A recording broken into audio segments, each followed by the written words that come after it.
warahmatullahi wabarakatuh.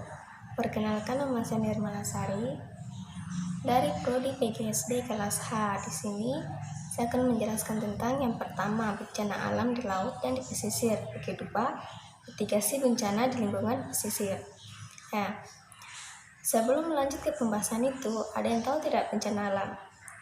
Bencana adalah suatu peristiwa atau rangkaian peristiwa yang mengancam dan mengganggu kehidupan serta penghidupan yang diakibatkan oleh faktor alam dan manusia, hingga menimbulkan korban jiwa, kerusakan lingkungan, kerugian materi, dan dampak psikologis. Nah, sekarang kita akan bahas tentang bencana alam di laut dan di pesisir. Yang pertama, gempa bumi.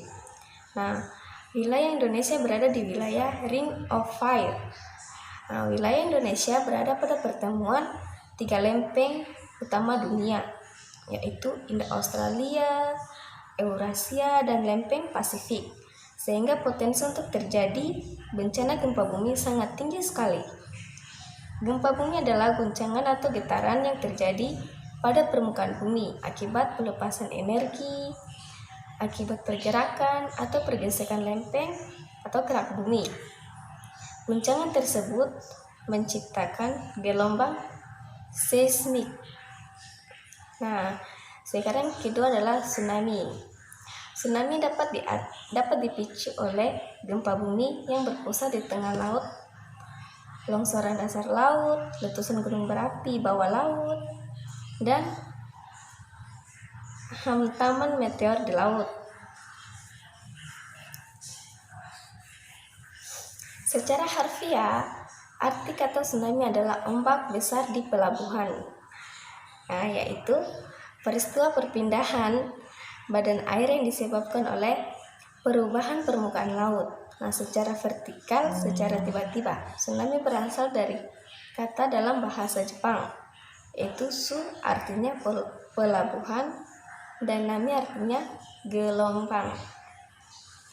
Nah, itulah penjelasan dari yang pertama, atau judulnya itu bencana alam di laut dan pesisir.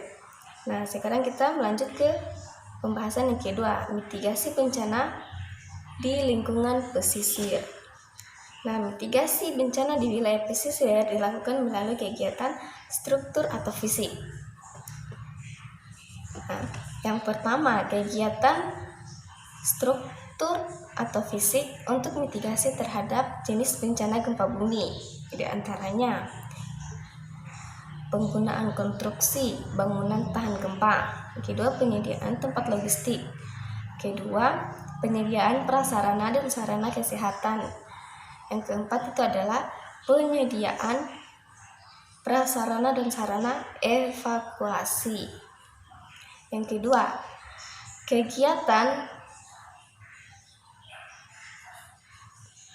itu adalah kegiatan mencegah untuk mitigasi terhadap jenis bencana tsunami, diantaranya yaitu penyediaan sistem peringatan dini. Kedua, penggunaan bangunan peredaran tsunami. Ketiga, penyediaan fasilitas penyelamatan diri. Keempat, penggunaan konstruksi bangunan ramah bencana tsunami. Dan kelima, penyediaan prasarana dan sarana kesehatan. Dan yang terakhir adalah vegetasi pantai. Nah, itulah materi yang dapat saya sampaikan. Kurang dan lebihnya mohon dimaafkan. Saya akhiri dengan ucapan wabillahi taufik wal hidayah. Wassalamualaikum warahmatullahi wabarakatuh.